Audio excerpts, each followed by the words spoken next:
주옵소서. 예수님의 이름으로 감사하며 기도드립니다. 아멘. 네, 오늘은 회개는 즉시 해야 합니다 라고 하는 제목으로 본문을 중심으로 하나님 말씀을 듣겠습니다. 어제 제가 문하세를 통해서 말씀을 드렸지만 아무리 약한 죄를 지었다 할지라도 하나님이 회개하면 용서해 주십니다. 이거를 좀 오해해가지고 죄를 지어도 회개된다, 회개하면 된다, 그러면서 죄를 합리화하는 사람들도 있는데, 이건 정말 하나님의 자비의 성품을 악용하는 행위죠. 그럼에도 불구하고 하나님은 성경 전체에서 우리가 회개할 때 우리의 모든 죄를 용서해 주시고 자비와 긍휼을 베풀어 주신 하나님으로 그렇게 성경에는 묘사되어 있습니다. 근데 문제는 회개하기가 쉽지 않다라고 하는 거죠. 회개하면 좋겠는데 어떤 때는 보통 죄인들의 경우는 자기가 죄를 지은 줄을 잘 깨달지 못하고, 악인들의 경우는 자기가 악한 줄을 잘 몰라요. 예수 믿는 사람들이 영적으로 민감할 때는 스치는 바람에도 하나님, 제가 범죄했습니다 라고 회개하기도 하고 하나님께 돌아가는데, 정말 마음이 강팍해졌을 때는 회개하시오 그러면 당신이나 회개하시오. 내가 뭘 잘못했길래 나에게 회개하라고 합니까? 당신은 잘합니까? 오히려 반기를 듣는 일들도 너무 많습니다. 므낫세가 느지막이 그의 말년에 회개는 됐지만, 사실 그는 회개를 했긴 했지만 너무 늦게 회개를 했어요. 왜냐하면 그 므낫세의 악이 온 나라에 다 퍼져버리고 번져버렸기 때문에 그렇습니다. 그래서 어제 제가 하나님은 자비로우셔서 그 악한 므낫세가 회개했을 때 그를 다시 왕위에 복귀시켜 주시고, 또 그가 말년에 한 그의 종교개혁을 기쁘게 보셨지만, 결국 그 므낫세의 55년간의 악행은 이스라엘, 특별히 남쪽 유다를 하나님이 멸망시키기로 결정하는데 굉장히 중요한 계기가 되기 때문에 그렇습니다. 그러므로 저와 여러분들은 하나님 앞에서 하나님의 말씀을 들을 때라든가 또 우리가 범죄했을 때 즉시 회개할 수 있어야 합니다. 우리가 어떻게 그러면 좀 즉시 회개해야 할 수 있는지, 우리가 오늘 본문을 중심으로 하나님 앞에서 말씀을 좀 묵상하며 기도의 제목으로 삼기를 원합니다. 자, 오늘 본문은 하나님께서 이 므낫세에게 회개의 기회를 주시는 내용으로 시작이 됩니다. 10절을 보면 여호와께서 그의 종 모든 선지자들을 통하여 말씀하여 이르시되, 이렇게 말씀했죠. 자, 이 선지자들이 누군지는 잘 알 수가 없어요. 왜냐하면 이사야 선지자는 이미 죽었고, 또 다른 선지자들도 지금 이 므낫세가 악행을 저지를 때 성경에는 구체적으로 어떤 활동을 했다라고 하는 기록이 나와 있지 않아요. 그런데도 불구하고 하나님은 이 므낫세의 악행을 못 보고 계신 것이 아니었었어요.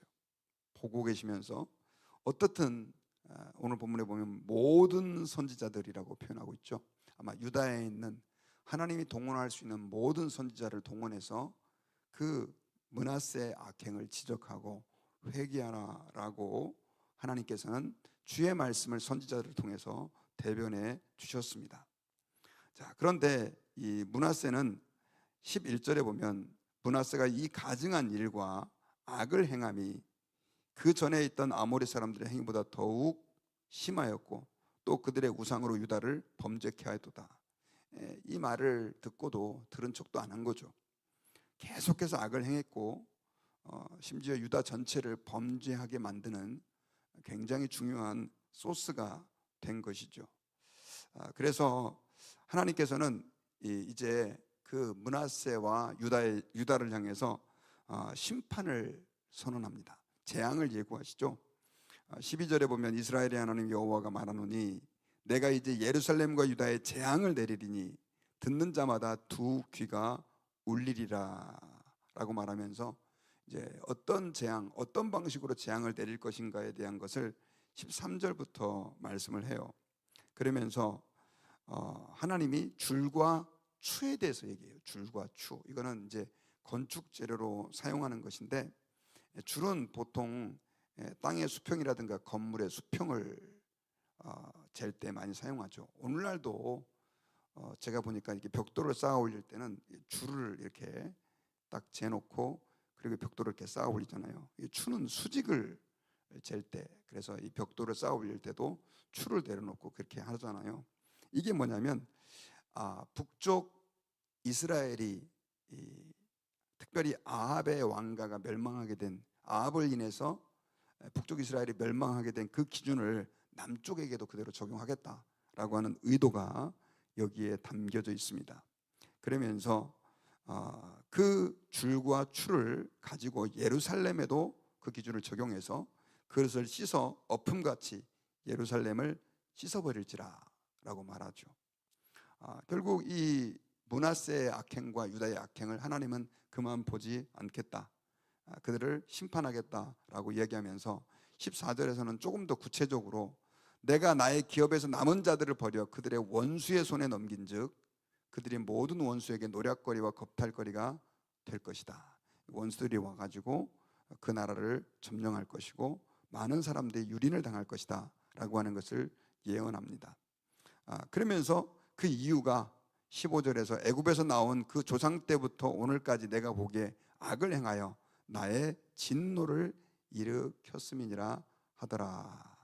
그러면서 이제 16절에서는 이 므낫세가, 아마 이 성경을 기록하던 분이 이 므낫세의 악을 그때 그렇게 묘사를 했잖아요. 그리고 나서 더 큰 또 죄가 있다 하면서 무지한 죄의 피를 땅 이 끝에서부터 저 끝까지 흘렸다라고 말하면서 그 므낫세의 악행을 얘기해요.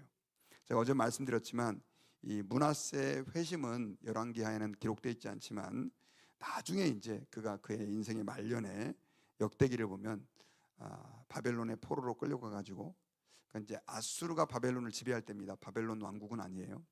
거기서 이제 회심하면서 다시 복귀되는 내용이 기록이 되어 있어요. 그럼에도 불구하고 하나님께서는 그의 회개를 기뻐하셨지만 민족적으로 봤을 때는 그의 회개가 너무 늦게 이루어진 것이죠. 여러분, 이 사실을 통해서 우리가 오늘 기도 제목으로 삼을 수 있는 것은 뭐냐면요, 저와 여러분들도 마찬가지입니다. 회개하는 건 귀한 거죠. 회개하는 건 좋은 겁니다. 그런데 회개는 늦을수록 손해고 빨리 하고 즉시 해야만 한다라고 하는 것이죠. 여러분, 저는 가끔씩 그런 분들 좀 많이 봐요. 좀 유명한 연예인들이라든가 혹은 나름대로 역사에서 좀 떠들썩하게 살았던 사람들이 정말 방탕한 삶을 살다가 늦지막히 회개하고 돌아오는 경우예요. 너무 그런 장면들 보면 다이나믹하고 기쁘죠. 우리가 그 잘 알고 있는 대도 조세영 같은 사람도 바로 그런 사람이고, 또 얼마 전에 조금 몇 년 전이죠, 나라를 떠들썩하게 했던 그 개그맨이었던 서세원 씨도 마찬가지고. 근데 여러분, 이 그분들을 보면 점점 안타까운 게 뭐냐면 예수님을 만난 거는 맞는 것 같아요.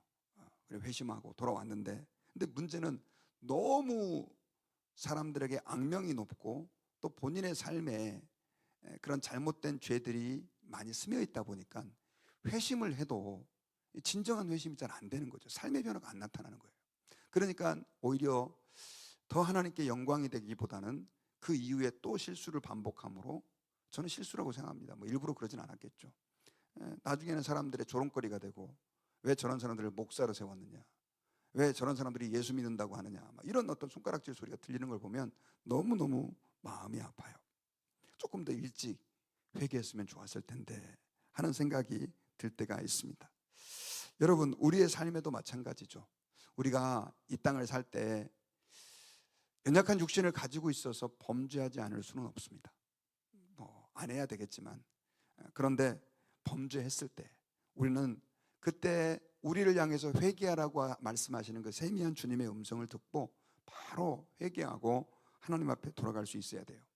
만약에 그렇지 않으면 우리 마음은 계속해서 굳어지고, 그리고 그것이 습관이 돼서 늦지막히 회개한다 할지라도 돌이킬 수 없는 결과를 만들어내기 때문에 그렇습니다. 여러분, 므낫세가 회개한 건 너무나 기쁘지만, 그러나 여러분, 다윗 같은 경우도 보면은 그가 회개하고 나서도 사실은 그 회개, 그 죄악의 흔적이라고 하는 것은 마치 우리 몸의 흉터처럼, 흉터가 아물어서 피는 안 난다 할지라도, 진물은 안 난다 할지라도 흉터가 남아 있는 것처럼 죄의 상흔이라고 하는 것은 우리의 삶에 여전히 남아있게 되기 때문에 그렇습니다. 그러므로 여러분, 우리는 하나님 앞에 즉시 회개할 줄 아는 하나님의 백성들이 되어야 됩니다. 성경에 보면 정말 그렇게 느지막이 회개하고 끝까지 버티다 두드려 맞고 어쩔 수 없이 회개하는 사람들도 있지만, 즉시 회개하여 하나님의 은혜를 입은 사람들도 많이 나와요. 대표적으로 여러분, 우리가 좀 요나서를 잘 알고 있잖아요. 근데 그 요나서가 뭘 배경으로 이루어지냐면요, 그렇게 이스라엘 백성들을 괴롭혔던 아수르의 니느웨를 배경으로 이루어져요. 정확하게 어떤 왕 때인지는 우리가 알 수 없지만, 그런데 이 요나가 어떤 메시지를 듣냐면, 너는 저 큰 성읍 니느웨는 아수르의 수도입니다. 그렇게 이스라엘을 괴롭히고 힘들게 했던 그 수도에 가가지고 하나님이 그 땅을 심판한다고 선포해라 라고 하는 메시지를 듣게 돼요. 여러분 같았으면 가가지고 그렇게 회개하라고 그들에게 복음을 전할 수 있겠습니까? 쉽지 않죠. 여러분, 초창기 때 우리나라 목사님들과 선교사님들이, 우리는 일제시대 때 36년간 일제 치하에 있었잖아요. 얼마나 일본 사람들이 우리를 괴롭혔습니까? 그래가지고 일본에 선교사 가겠다고 하면 아주 그냥 그 선교사 가겠다고 하는 사람들 자체도 싫어했었어요. 그 정도로 일본을 미워했다는 거죠. 아마 그런 마음을 요나가 가지고 있었을 거예요. 그래가지고 안 가려고 결국은 다시스로 도망가는데, 결국 하나님께서는 어떻게 합니까? 결국 그를 바다에서 물고기에게 먹히게 하셔가지고 요나가 회개하고 다시 니느웨에 가가지고 하나님의 복음을 전하도록, 하나님의 심판을 선포하도록 해요. 그런데 정말 말 같지도 않은 일이 일어나죠. 그 니느웨 백성들이요, 그 강팍했던 그 아수르의 수도에 속한 사람들이 그 요나의 또 무성의한 외침이죠. 회개하십시오. 하나님이 당신 심판할 겁니다. 건성으로 전했는데도 불구하고 그들은 그 즉시 죄를 무릅쓰고 금식을 하고, 심지어 동물까지 다 금식을 시킵니다. 그러면서 하나님 앞에 회개를 하죠. 그래서 하나님이 그 아수르의 심판을 연기해 주세요. 이걸 보고 요나가 막 화가 나가지고, 하나님은 박넝쿨을 통해서도 내가 저 니느웨에 있는 수십만의 백성들을 아끼는 게 너무 당연하지 않냐라고 하는 말씀을 전하시는 거죠. 여러분, 우리가 이 땅을 살 때 그렇게 마음이 준비된 사람들도 있어요. 그럼에도 불구하고 너무나 많은 그리스도인들의 마음이 강팍해져서 회개하라고 하면 너나 회개하세요 라고 말하고, 회개해야 될 사람은 우리 교회에 누구누구 집사고 우리 가정에 누구누구고, 이런 식으로 자기 자신에 대해서 회개해야 된다라고 하는 생각들을 못하고 그렇게 살아가는 사람들이 점점 더 많아지고 있습니다. 여러분, 우리는 회개할 기회가 올 때 회개해야 합니다. 어떤 대가와 어떤 비용이 치러진다 할지라도 우리는 하나님 앞에서 회개할 수 있는 결단이 있어야 돼요. 여러분, 바울이 에베소에서 말씀을 증거할 때 많은 사람들이 우상을 버리고 또 마술을 버리고 또 요즘 말하면 뭐 신접술 같은 거라든가 점치는 거라든가 이런 거 다 버리고 하나님께 회개하고 돌아오는 장면이 기록되어 있어요.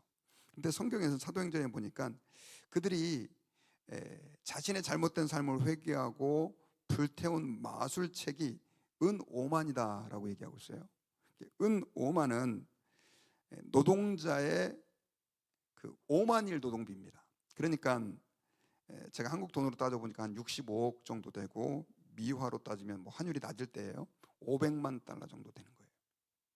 근데 여러분, 제가 에베소를 갔다 왔잖아요. 가보니까 그렇게 큰 도시가 아니에요. 뭐 우리 서울처럼 큰 도시가 아니에요. 그냥 걸어다니면 그냥 다닐 수 있는 그런 얼마 안 되는 거리인데, 거기에서 500만 달러 정도어치의, 그것도 금도 아니고요, 책을 불태웠다는 것입니다. 그러니까는 예수 믿는 사람들이 하여튼 회심하면서 거기 있는 거 싹 긁어다가 불태웠다는 얘기죠. 비용으로 따져도 얼마입니까, 여러분? 그런데 그런 회심의 역사가 있었어요. 저는 지금도 기억나는 게, 제가 20대 초반에 한국에서 경배와 찬양 운동이 한참 일어나면서 여의도에서 우리 젊은이들이 어떤 걸 운동으로 벌였냐면, 세상 유행가 카세테이프, 그때만 해도 카세테이프죠. CD도 나오기 전이었으니까 그 자기가 좋아하는 노래들을 갖다가 그 여의도 광장 한가운데 다 모아가지고 불태우는 결단을 했어요. 그러니까 이제 우리가 세상 노래 듣지 말고 세상에 빠져 살지 말고 우리 하나님을 섬기자, 뭐 이런 결단. 요즘 같아서는 이제 되지도 않겠지만 어쨌든 그래가지고 카세트 테이프를 산처럼 쌓아가지고 그 뭐 젊은이들이 천당 집회에 오는 젊은이들이 모아가지고 그걸 갖다 같이 불태우면서 하나님 앞에 우리의 젊음을 드리겠다고.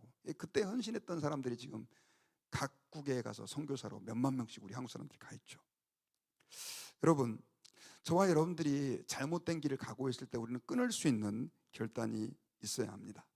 만약에 나의 신앙에 하나님을 멀어지게 하는 그 어떤 것들이 있다고 한다면 우리는 끊어내고, 그것도 즉시 미루지 말고 끊어내고 하나님께 돌아와야 될 그런, 하나님은 그런 마음으로 우리를 부르신다는 사실을 기억해야 합니다. 여러분, 우리는 하나님 앞에서요 연약한 존재들이에요. 그래서 과감하게 결단하고 속히 결단할 때 우리는 하나님이 우리를 회복시켜 주시고 악에 물들지 않도록 지켜주신다는 것을 기억해야 합니다. 예수님께서는 누가복음 13장 3절과 5절에서 너희에게 이르노니 아니라 너희도 만일 회개하지 아니하면 다 이와 같이 망하리라 라고 말하면서 예수님께서 속히 회개할 것을 우리에게 말씀하셨던 것을 기억해야 합니다. 만약에 므낫세가 하나님의 선지자들의 권고를 듣고 속히 회개했다고 한다면 이스라엘의 역사는 또 달라졌을 것입니다. 우리가 오늘 말씀을 좀 기억하면서 하나님께서 그 모든 선지자들을 동원해서 권고했음에도 불구하고 듣지 않았던 므낫세, 결국 그로 인해 가지고 이스라엘 나라가 멸망케 되는 그런 안타까운 일들이 일어나게 되는데, 저와 여러분들이 혹시 하나님 앞에 오늘 이 새벽에 우리를 돌아보면서 내가 끊어야 할 죄는 무엇인가, 나를 자꾸만 하나님에게서 멀어지게 하는 것들은 무엇인가, 그리고 내가 하나님께로 돌아가야 할 영역은 무엇인가 한번 돌아보고, 하나님 저희에게 회개의 영을 부어주시옵소서. 나는 무지하여 내가 무슨 죄를 짓고 있는지도 잘 모르는데 내 영을 열어주셔서 하나님 앞에 정결한 마음, 순전한 마음 되게 하셔서 내게 권고하시는 주의 음성을 듣게 하시고 그릇되고 잘못된 행위에서 떠나게 하시고 하나님을 더 가까이 하며 하나님을 사랑할 수 있는 저희들이 되게 해달라고 기도하는 우리 새벽 되시기를 바랍니다. 우리 같이 기도하겠습니다.